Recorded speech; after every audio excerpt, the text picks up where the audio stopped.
Welcome to Childcare Conversations, the podcast where early childhood leaders like you get real-world strategies, honest talk, and a whole lot of support. Whether you're running one center or many, we're here to help you lead with confidence and clarity. This episode is brought to you by our summer partner, Childcare Business Growth, your go-to solution for filling spots, increasing revenue, and scaling your childcare business without the burnout. We're proud to partner with a team that's as committed to your success as we are. Learn more at childcarebusinessgrowth.com. Now, let's get into today's conversation, one we think you're really going to love. Well, welcome to today's episode of Childcare Conversations with Kate and Carrie, and we are excited to have Jeannette Ward with Texas Mutual and Christy Black with Primrose Central Texas Schools. There we go, Primrose Schools. And we're going to talk about their unique business partnership, how it came to be, and if we get a little overly familiar with Christy, I will go ahead and do the disclaimer. We've known her for more than a decade and have trained, 15, 20 directors and admin staff for her. That might not be enough because we train her office managers, her directors, all those people. all the real people. All the people. So let's start with just a real simple conversation. Whose idea was it and why? Well, I'll start. Yeah. So Texas Mutual, we've been around for 30 years and we owned a building about a mile from here at 290 35. And it was an older building. It was starting to kind of cause some issues. And so we decided we wanted to build a brand new building. The Miller development had just kind of started to take off. And so we decided, hey, it's only a mile. That way it won't interrupt any of our employees' commutes. So it gave us a chance kind of to start fresh. And so one of the things that had been happening was we had lost a couple of our key employees because there are not a lot of insurance companies in Austin, but there was one that had an onsite childcare center.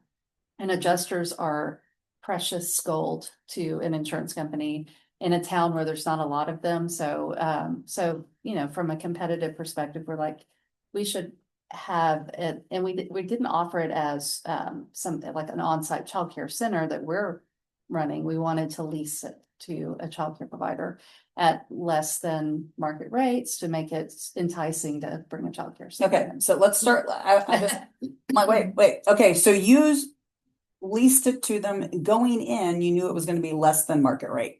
Yes. Everybody hear that? To entice Yes. good quality childcare center to And come be here. I think that's something that even programs that like churches or other faith-based organizations can think about. If they're like, I don't want to run my own childcare center, but if they lease the space during the week to an operating childcare program at less than market rates, because they're not using it 24/7. Right. They're using it for 10 to 12 hours a day, 5 days a week. So they're, 60 hours a week. Yep. Having that at less than market rate is a good way to service your community, whether it's your employees or your church community, your neighborhood community, in a way that's sustainable for both parties. Yeah. Now, Because you weren't getting any rent before. Yeah, I love that. Yeah. So a question is, because I don't know the answer on a company your size, is that also something that you can then take as a tax break? The fact that you don't have, like, it's worth this, but we only charge this, or does that not work in? No. Not I would unless, just check. only if, so it would work Just if good. you were renting to a nonprofit Yeah. childcare center. All right. Then that could be a gift in kind. But not in this case. Okay. All right. I just thought I'd There check. are current day, there's some incentives for There's- business owners now, but they weren't in place at that time. Okay. All right. Okay. We might work towards that. Yeah. Oh, yeah. Christy has plans. I see. That's right. Yeah, that's right. Absolutely. All right. So you knew going into building this building that you wanted a childcare center. How did you find Christy, or did Christy find you, or? So, and at the time I wasn't CEO, I was the chief operating officer. So this was a joint decision sort of between the executive leadership team. The funny thing that it was our previous CEO, Rich Grigasco, myself, and maybe one other person on the EC team were strongly in favor, but he wore the biggest hat, so we won. It was interesting, some of the grumblings we heard, it's gonna be loud, or there's gonna be traffic and all of that. We designed the building in a way that it's worked out really well, but it was just odd that there were people against it. Always. Yeah. But Not everyone's into kids. but so I wasn't directly involved, but we did an RFP. So we Okay. reached out. Quality was I think at top of our list, and that's you answered the RFP. I don't know, what do you think we were looking for? How did you find an RFP? Because again, that's not something that generally makes we're Right. doing an RFP So for this. that's where we are blessed with our silent partner. He's in commercial real estate. Okay.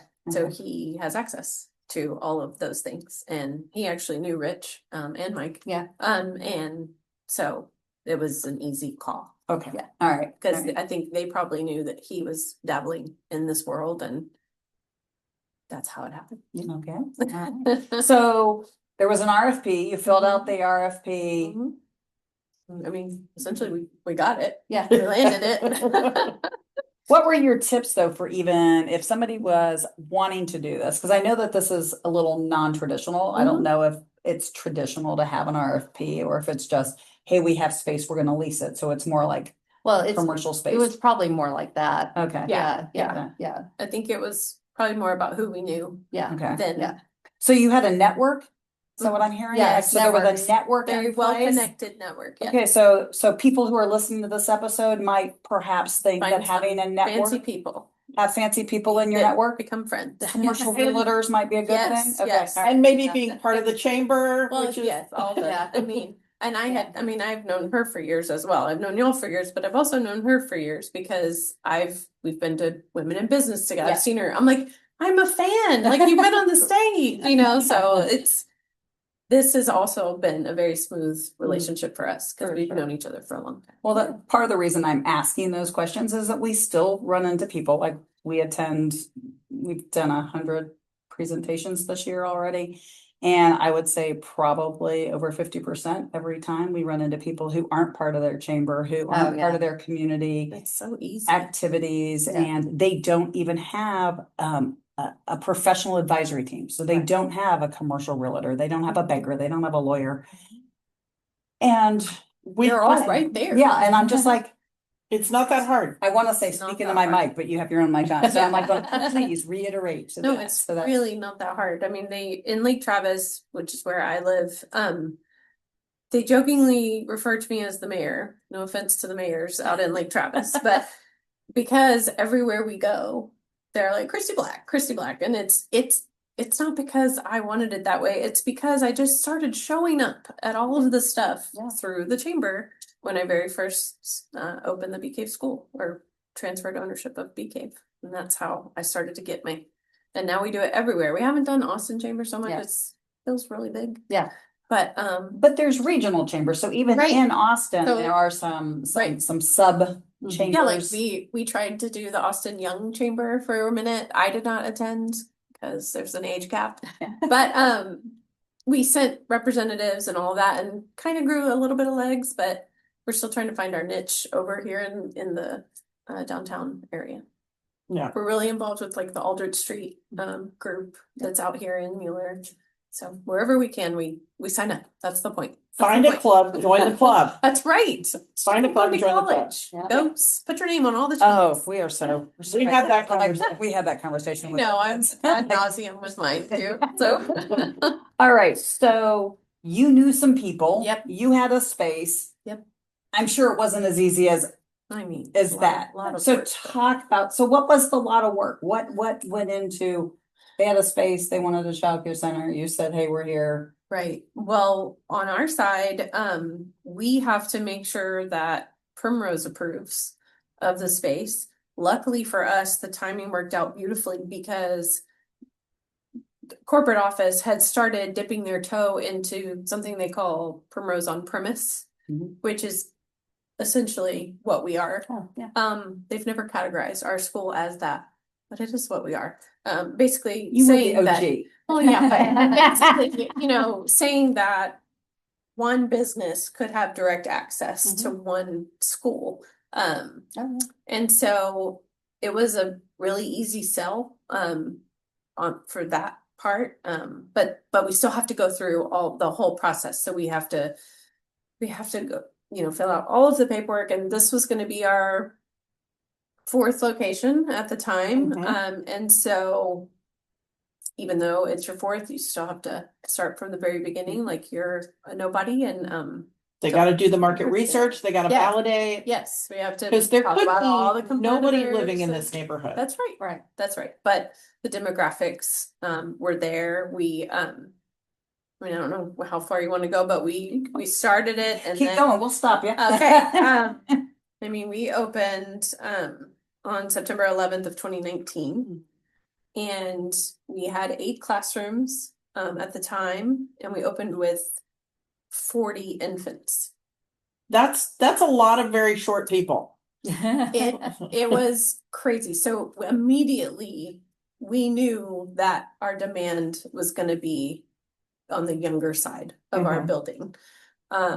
Obviously, the Primrose model is 0 to 5, and so you have infants all the way through pre-K. But we're like, okay, these 40 children, let's hold on to them for 5 years, and they will eventually be 2 pre-K classes here, which has happened, which is awesome. But when we first opened, I immediately started thinking we need a bigger boat. Because You're like, I don't, you probably didn't start necessarily with 4 infant rooms, because no, math wise, you but need at we least did, you know, 5. I mean, what I kept telling our enrollment coordinators and our team at the time, I was just like, just take them. If that's who's knocking, take them. We will convert rooms and we will figure it out. And so we opened on day 1 with 80 children, and half of them were infants. Okay, That's so why it was so quiet for so long. or a different type of quiet. Yeah. So you obviously did pre-marketing, you Mhm. knew your community knew you were coming, you did pre-enrollments, because there's a lot of programs that we talk to that we tell them to do this to, that they don't, right? Like they're going, no, I gotta wait till I have my certificate of occupancy. And I'm like, no, that's too late. Like people start having babies. And so, Yeah. you know, anywhere from 6 weeks to 6 months, they're gonna be looking for childcare. And if they know you're coming, that's exactly what you want. No, 100%. Like you know, what we're kind of taught, like from Primrose Corporate, is building a school, opening a school is just like having a baby. It takes about 9-10 months. And so that's how we treat it. So from the second that construction starts, we hit the pavement and we start digital marketing, grassroots, all of that. And so like by the time we were holding parent orientations, they graciously let us use space downstairs. And I mean, the strollers were lined up. I was like, look at all the strollers, you know. So definitely knew early on that we were going to be a young building and a young parent base. I mean, and now you're at 20 rooms and 10 of them are infant and young toddler. 6. No, if I count, I would and count toddler. and Go young ahead. toddler. Yes. Infant and young toddler. Yes. I counted. I walked the building. I was like, half of the building is under 18 months. Yes. Still. And you think about this neighborhood, I mean, it's they're putting in more apartments. I think the houses have kind of slowed down, but they're Right. just. But I heard a People moving rumor here all about the an time. elementary school Yeah, I think coming. that's supposed to be And on the so- market, yeah. That will help even that back end of the building grow a little bit more too, because they'll know that they have a direct place to go. Yeah. Not that they don't already, but So you had said something about opening or wanting to have the childcare here, and then once you did that, you started learning about other challenges that were in the early childhood area. Yeah, so the first impetus for doing it was strictly like, hey, we've lost some people since we're taking this new approach. Why don't we have a childcare center? But I didn't think about it other than that. I attended, I think the Leadership Austin event downtown, and I learned that Austin was a childcare desert, and how many kids were on the waiting list for subsidized care, and just the lack of available, affordable, quality childcare. And it was shocking to me because when I moved to Austin 35 years ago as a young single mother, I didn't have any problem finding childcare. And I was able to put myself through school and put my daughter in childcare and get a job here. And I just started thinking, oh my God, if people don't have access to childcare, they can't do what I did. They can't have this incredible, opportunity. So I came back that day and I went to Rich, our previous CEO, and I said, I wish we had known that we might have done something different. Not that we wouldn't want you, but we would have maybe had a different calculus, especially to help the kids that, aren't able to even get in anywhere and get help with tuition. Their parents get help with tuition. So that just sort of, I just kind of became evangelized about it. I joined an organization called Early Matters Greater Austin, which is a business coalition, an offshoot of United Way Success by Six, with business owners who are trying to focus on trying to solve this issue. And we've been working steadily for 5-6 years on trying to figure out how the business voice can help advocate for policy changes, maybe, tax rate elections, whatever the things So this are. is the Make it advantage and better. disadvantage Yeah. of Carrie and I being around childcare in Austin for over 25 years, is that we were part of some of early conversations that go back 25 years. Yeah. And were initiated by Dell and the Dell Foundation and Michael and his family when his kids were little. Yeah. So Well, that's the problem. You yeah. forget, like when you think about who most, that's a huge problem. who most business owners are and where they are in their career, they've forgotten about how hard that was. Yeah. Even if it was hard for me, I would have forgotten about it. And it's that whole, it is a season in your life where it matters a huge It's very amount. transient. But if you're not, as a CEO, as a corporate leader, if you're not working with your frontline staff Yeah. who are still in that phase of your life, you're like, why do you keep missing work? Why do you keep, what's going on? Why can't you get here? And they're like, well, I had to drop my kid at the babysitter, and then the babysitter was sick, and all of the things that happen when you're relying on informal childcare. Because Kate and I both did in-home programs, and we love them, but they can only take 6 to 12 kids. Right. And if you, as the caregiver, get sick, Yeah. or if your child gets sick, then the other kids can't come. Or spouse gets sick. Or, yeah. I mean, If all there's those somebody things, right? sick that you can't do the thing. And so there is a place for the home-based programs, but if you're having a hard time keeping your workforce at work, and you have a lot of people in their 20s and 30s, talk to your employees who are in their 20s and 30s about what kind of childcare arrangements they're having or childcare struggles. And that's one of the things that the world did learn during COVID was that brief period of time when the governors of different states shut down all business except for hospitals and medical. They were like, if you're not a grocery store or a hospital, you're closing your doors. And that included childcare. And then the doctors and the nurses and the phlebotomists were like, we can't come to work. Right. We have kids. Yeah. So then we were in hazmat suits. Yeah. And then the governors were like, oh, okay, childcare is an essential. Yep. It's like the grocery store. And people were like, why is childcare like the grocery store? Because the people who work at the grocery store have to have childcare so that they can work at the grocery store. It should be way higher up on the totem pole. Yeah. Yeah. Totally. I want to sweat my tongue on that. I know. But with the business coalitions, and so if you're listening to this episode and your community doesn't have a business coalition, or if you know it used to, and you're like going, I think they used to have one, go find somebody who has some of that history, because that is another thing, is when they are even nonprofit or city sponsored or city funded, again, depending on people's interests at a official level, depends on whether or not there's money for that. And so, we can sit here and go, oh, they did that like 25 years ago. What do you like? That's not really new, but it's a new person. It's a new charge. Yeah. And chances are maybe one, I actually think in your case, there's probably 3 that were part of the original group. Because I know who's in your group and I know who were in the group way back.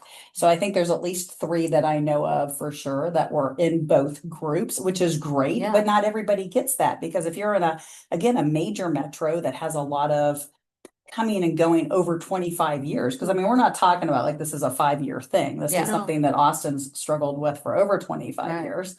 And I just love the fact that new people are coming in and taking a stab at it. Now, are you involved in that group or a group of I follow similar- from afar. follow from afar? Okay. They know that I will speak. I will, you know, they put together a really cool lunch and learn, Yeah. basically, Yeah. with all of any representatives that would join us. Because in reality, you are a major employer. I mean, Yes. you are no longer a Right. one shop No, I have childcare facility. 130 employees. Yeah. So you are That's small potatoes in Austin, but you 130 employees is puts you in not a whole different category as far as the IRS is concerned. So it puts you as a medium employee. But we have enough to fully be confident in what we're talking about. Well, and you feel it on both ends because you not only you have 130 employees, but you are actually, how many kids do you have? How many families are in your programs? Oh my gosh. Over almost 600. Okay, so you have 600 families, which translates to probably about 1,000 working individuals in Austin, Mhm. plus your staff. So you have access every day to 1,100 members of the Central Texas workforce. Yes, that's amazing. That's impactful. I mean, and if you did the math and just said they all roughly made, and I'm sure they don't all make $50,000, they probably make more, but that makes them math easy, right? You then have a whole lot of zeros that you actually impact as far as workforce development in Austin. And you are 5 locations, 4 locations, 3 locations. How many do we have open? We have 3 open. We're about to launch our 4th Okay. again. So, but It would be 5, but if somebody was rest in peace, listening, Lakeway. but if somebody's listening, you have 3 locations and you have 5 million annually into the community because of your employees and your families. So no, you are not just a small business. I'm sorry. I'm gonna get on my soapbox. I'm sorry. My There we heart go. beat faster. Bam. Thank you. Off my soapbox. Okay. Go ahead, Carrie. Well, that y'all really need to hear is the phone call. Oh, yeah. Tell us the phone call. So I had been, oh gosh, I was stalking them. The pandemic, For more the space. pandemic changed things, It right? did. Right. It did. That's I crazy. feel like it put everything into perspective. And so I saw the apartments expanding right across the street, you know, because our front door is on Garcia. And so I'm like, well, what's going there? Well, what's going in there? You know, and I was hitting the pavement all over Mueller, like, I just need 5,000 more square feet. And we could have a infant. I had all these ideas. The infant center could be across the street and the rest of the building could be here and all this stuff. And then, I don't remember, it might have even been Rob, but he was like, well, have you asked TMI? And I hadn't thought to just knock on their door because, you know, landlords never want to like disturb the nest. But I did. And so I reached out, asked for 5,000 square feet. And you know what? Let me think about that. You have a point. I said, I happen to notice that the floor that, you know, we can see, there's just not as much happening, Yeah. you know, since the pandemic. And so it was Rich called Yeah. me back. Yeah. And the CEO at the time. And he said, I have a counter offer. And I said, okay. And he said, if I match your square footage, so not just 5, we'll double that, and give it to you like rent free, The extra 5. the extra 5, will you open your doors to underprivileged children? I started crying on the phone because I'm a crier. And I said, I don't even know if I can say yes, but yes. Because game on. Yeah. Like, even if I got a slap on the wrist from Primrose or whatever, I was like, this is crucial. This is important. And at that time in our world, it was like, we have to help these children. Yeah. Okay, so can I do a real quick frame of reference and feel free to correct me if I'm wrong. Yes. So as a business model, Primrose doesn't traditionally Correct. market to the CCS. quality subsidy-based Yeah. programs. So I'm Correct. just trying to, Correct. so if anybody's listening and they're going, well, why would that I know. matter? Yeah. I just wanted to kind of Yeah. put And that I- little frame there, that's not your general business market. Correct. And I will say, and the only reason being is because we pride ourselves in being premium, therefore we have to have premium pricing. Mm-hmm. And typically those families cannot afford our care. Right. And I hate saying that, but I will also say that the pandemic changed things to where more often than not, the Primrose schools have gone for TRS status. And if they can take those children or if they can help their teachers' children, they are. Yeah. So all things good have happened. Well, and you are in a community that is very diverse as far as the This is our location. most diverse so So far. as far as socioeconomic Yes. location. All walks Because of a life. lot of your other locations would not traditionally even have that population, and it's Yes. at least in as high a percentages. Yes. definitely not walking distance or, Right. short drive distance. Right. Okay, all right. Right. I just wanted to Okay. make sure that I was accurate so that anybody who was listening was going, why is that? Yes, So no, fair. that was probably part of the emotion Oh because my there's- gosh, it was really cool. Yeah. So the other end of the phone call, you remember I came back from that one event. Right. Oh, Rich, I wish we would have done something that was both in our head. Like we were trying to figure out, well, maybe we could at the time figure out our own, like, how do we work with other employers and provide subsidized tuition? Then we realized that we're running an insurance company. We can't run a subsidized tuition Yes. coalition. That's not sustainable. So this is something we've been talking about. So when she called, that's when we were like, okay, what can we do? What can we do? And quite honestly, it seems so brilliant. Like, yes, we can do this. The reality, Oh yes. the reality of making it happen. Too. But it was also easy for us because again, post-pandemic, so many things changed. So we went from an in-office environment to flex hybrid. And so we have our employees, they come in the office when it makes sense, they work from home. So we were able to consolidate. So we had our Austin regional office on the first floor. We moved them up here. We were able to consolidate. So that was easy. That was the easiest I part. actually just assumed it was probably you had more than one restaurant and only one restaurant No. survived that because the one that's No. in the building is one that did survive most of its locations during All the of them. pandemic. Yeah. they All of our did. tenants are. I only know the one that's on the corner. I'm sure you have other restaurants We in your do. building. And I'm like, Yes. that one survived. No, but that was actually our office space. Oh, okay. So it was very easy to move it. And it was funny when I toured the space later, it's like, oh, this is our old break room. Yeah. There's a few things that look the same. So yeah, that part was easy. We had to kind of do some construction to block off access points and a lot of security and technology, but that was the easy part. Doing the contract was interesting just because, gosh. they're Lawyers. yeah, with that 5,000 free square feet and the trade-off is you have to do this. We had to put in some restrictions on that, but we also had gotten a hint that it would be difficult, that it's like, there's some bureaucracy to it. There's going to take a while. And then, there's some issues with reliability. So we just knew there's going to be a lot. So we gave plenty of space to make that Very happen. gracious and thank goodness. Yeah, Because It's been I hard. mean, we were, so we're officially a year away from when we were supposed to have like our first set of 20 children in the building. We just received our TRS status God. last week. Congratulations. Oh my God. But y'all, we started working on it 2 years ago. Mhm. And So that's with some, I mean, it's gonna sound terrible, but that's with some veteran people well, not only that, in the mix. Like, even once you have that, Texas, like other hang on. states, don't necessarily have the money to put the kids in. So just because you have your TRS status The way doesn't it necessarily works, mean that you've Okay. got kids No, in the But community. again, we That's have people listening from other places, Oh. other countries, other Yes. states. So TRS is Oh. the rating system for high quality care that is a voluntary system in the state of Texas. And if you provide care to where the government pays for part of the tuition, you do need to go through the STAR program, which we call TRS in Texas. Texas Rising Star. Texas Rising Star, yeah.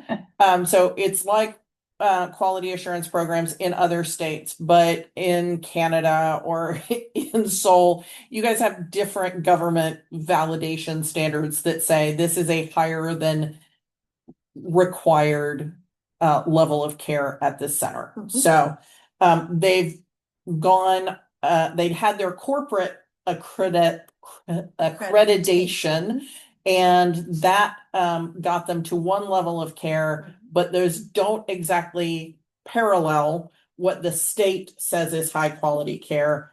And so That is actually something we have lobbied for. So we have, I don't know if y'all know this, but we have our own Primrose Day during legislation. And we go and we lobby, and that's one of the things we've lobbied for now that so many of us have achieved TRS status. We're like, we have to go through all of the same, basically the same, if not more, to receive our accreditation, our national accreditation.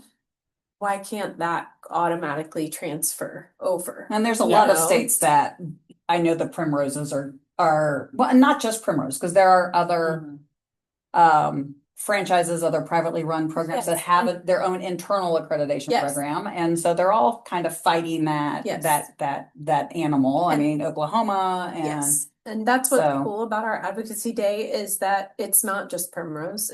There's a group of us that go as Primrose, but we're also with Children's Lighthouse. We're with Learning Experience. Like we're with all the franchises that are trying to achieve the same thing. So and the convening she spoke of earlier, there's Early Matters, and there's a statewide coalition too, of Early Matters and Employers for Child, ECEC, Employers for Childcare. Can't remember the last one. Anyway, so we got the chief of staff from the lieutenant governor's office and key staffers to sit in the room and listen to her talk about, I go to this entity first, and then and then I go to this entity, but if the time runs out, I have to start over here. Just how difficult it was. So I'm like, okay, here I was thinking we were doing this great thing for the kids, but maybe the great thing we're going to do is get the state to fix this system. I mean, it's true, but it's not just the state, because you also have, I mean, your city of Austin, and Carrie ran 4 programs in the city of Austin. The whole thing. You've got the county municipality, you've got the city municipality, so you have the health, the fire, the building code, the electric, the plumbing, and you're in a TIF. I mean, there's all kinds of stuff going on. So that's where we are. If I remember right, you also were part of, with COVID funds, Texas had a business partnership grant opportunity. And I know that there were very few of those across the state that were awarded, but you guys were one of them, weren't you? Or are you talking about the child relief grants? Yes. But wasn't there one that was specifically for putting together a business focus or no. Maybe, but I don't think I don't know. Okay. I don't know Okay. about that. All right. But I mean, I will say that the child relief grants were wonderful, and we were very grateful for those. Yeah. So some states, and I thought Texas had one, and for some reason I thought y'all were one of them. Some states did have where if you were a child care center and you were able to partner with a corporation to expand, or even maintain your size during COVID. The cutoff. Okay. All right. It's coming back. Okay.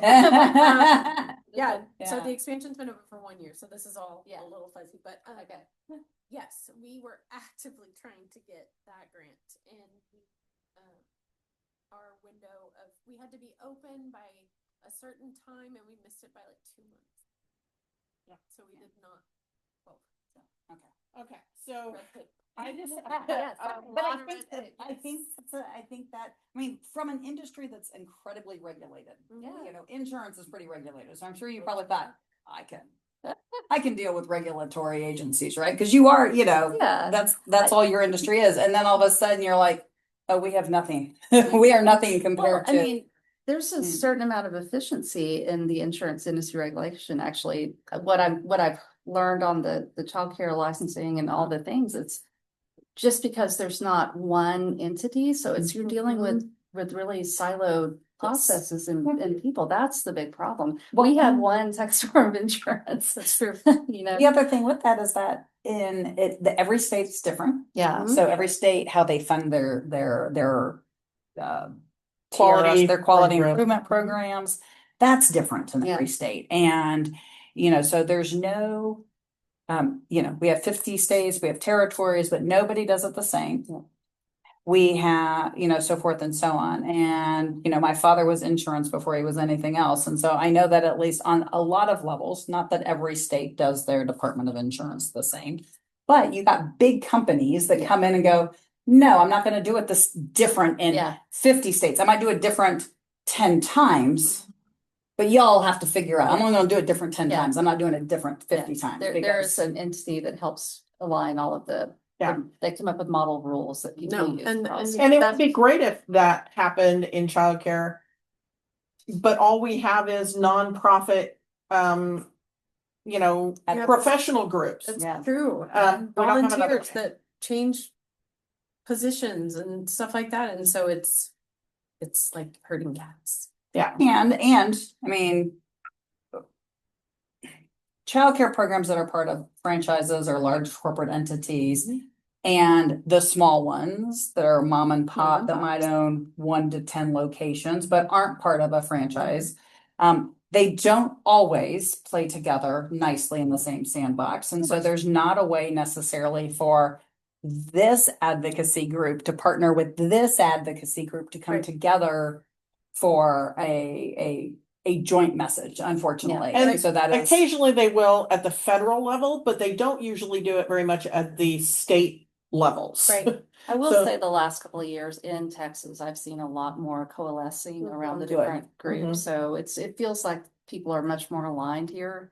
And then I don't want to take credit for this because it's actually not me, but Emily Knight from the Texas Restaurant Association started advocating at the Capitol, and people listened. So I think we all owe a great deal of debt to her. And so, and now there's, like I said, way more statewide focus and efforts people are talking about. I've gone to Amarillo to talk about it with business leaders there. I've gone to Odessa. Emily's holding events, this Employers for Childcare Task Force all over the state. So I do feel better, and it feels like there's more collaboration with the traditional advocacy that's happened, the childcare providers and nonprofits, but also it just feels like there's more of a momentum happening. well, what's really great, because once you start getting the restaurant industry in and Other health, hospitality. as I say, hospitality and healthcare, which have ebbed and flowed. Sometimes you get healthcare all about childcare, and other times they kind of it disappears. But that should help childcare centers across every state start to understand that now we have to look at not just 9 to 5 or even 6 to 6. Yes. We have to look at I know, we'd love to. We would love, because we've been approached, Mhm. Especially here, like, could we There's a lot of do restaurants. nights and weekends? So where we butt up against is our liability insurance won't cover it. Interesting. I feel like you need to have a conversation with some folks. I'm just saying. I'm like, there's a reason. job. That was actually when we first talked But they about won't. doing this. I was like going, so does Texas Mutual want to have some So it would stay in be the insurance like industry? It would literally be like, I know. It would But literally you know be like people, I feel like at, you know at people. our own risk. And then the second hurdle would be staffing. Yeah. Overnight and weekend staffing. So the overnight and weekend staffing, I mean, you we could make figure it out. happen. I know Yeah, that. like I know you. But You I figure can't, that out. we can't, if we can't insure it. Yeah. We Yeah. can't be open. There was a tax rate election in Travis County, which is where we are, and they're collecting property tax dollars, small amount coming out of individual homeowners, but or individual property owners, but huge impact potentially, and that's the folks that sort of helped spearhead that. That was non-traditional care hours was a huge part, so it's supposed to help with that. Okay, I don't know exactly how that's going to look. Yeah. So I have a quick And then question. shared services kind of things. Yeah. With the insurance, is it your insurance agent won't or it's cost prohibitive? Which part of that is? I mean, initial asking was won't. And That's odd. we're Interesting. finding, liability is a whole other subject. Yep. Could be a whole Mhm. podcast Yeah. on Mhm. that. Oh, We've yeah. had a couple of them. We've I mean, had- there's schools, there's Primrose schools in the Northeast that they just got dropped. Mhm. and they have Yeah. no carriers. And Mhm. we're like, what do you mean? Like we have to have insurance. So Yeah. anyway. But what is interesting is that there are some childcare centers that do fall under they don't carry they carry like the general, like very Mhm. general insurance, because in Texas and in other states, as long as you tell the parents what you have, Mhm. maybe not so much what you don't have, but what you have, and you're what they consider full disclosure, Mhm. you can operate even if it is not what most of us would consider optimal or Or ideal good business or good practice. business Right. practice. Interesting. I know. So, yes, but this is what, and part I of this am is why. curious about it. And I also know that there are some programs that literally, this is a weird thing, but they literally have the parents come pick up the kid Mhm.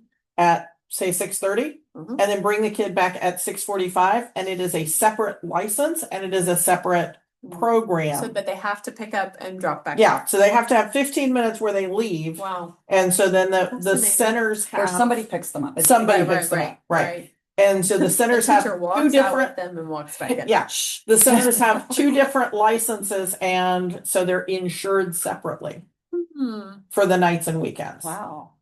Because Cool. people are willing to figure out a way around, and You could that have a was separate one that I've business- You heard. could have a separate business entity rent your program. Have you met Primrose?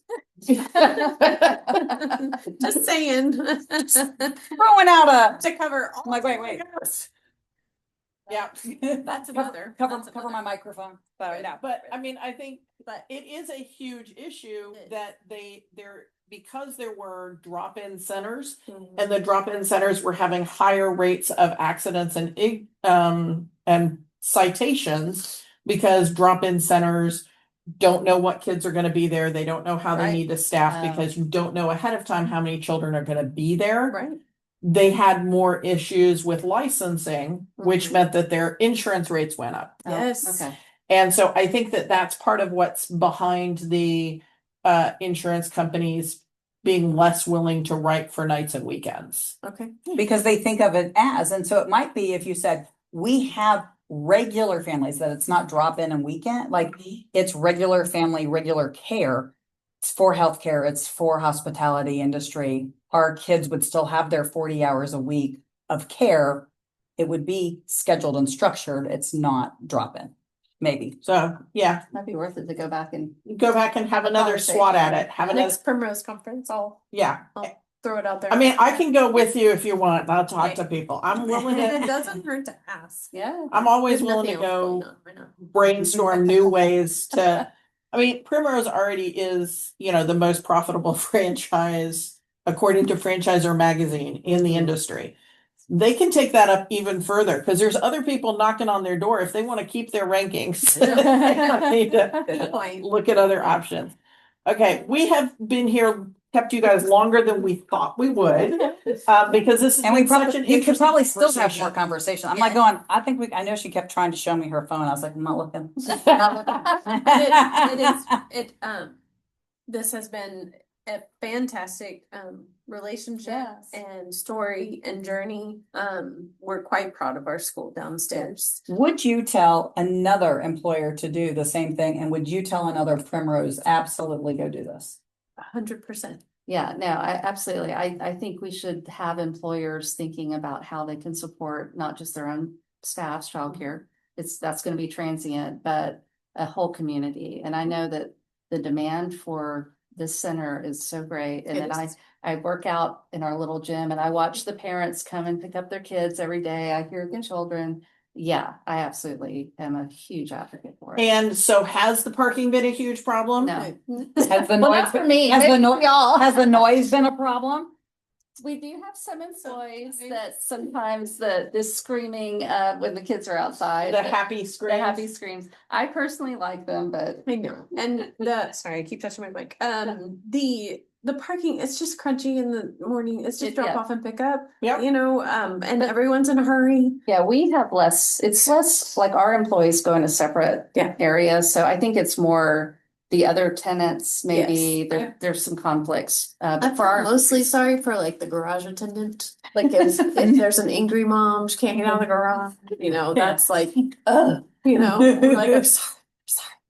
But but for the most part, it hasn't, the things that our employees or the leadership was afraid of, we haven't seen. it that. hasn't kept anyone from joining us as a program. Yeah. So Yeah. thank goodness. Do Okay. you want to? So I just want to say that these guests were recommended to us. And so if you've got people you think should be on the podcast, let us know. Send them our way, and we'll be happy to have a great conversation with them about childcare and the innovations that are happening in your program or in your community, and give you ideas. Kate and I are willing to come up with new weird ideas where you just take all the children out of the building for 10 minutes. And we hope to hear for you to listen to us, to be in the conversation again on our next episode. Definitely subscribe, and we'll talk to you soon. Thanks for tuning in. We love bringing you real talk and fresh insight from the world of early childhood education. Be sure to follow us on social media to stay connected and catch all of the latest episodes. And if you're planning a conference, training, or special event, Kate and Carrie would love to speak to your audience. You can learn more about their keynote sessions and workshops at kateandcarrie.com. If you learned something today, share the show and leave us a review below. We'll see you next time on Childcare Conversations.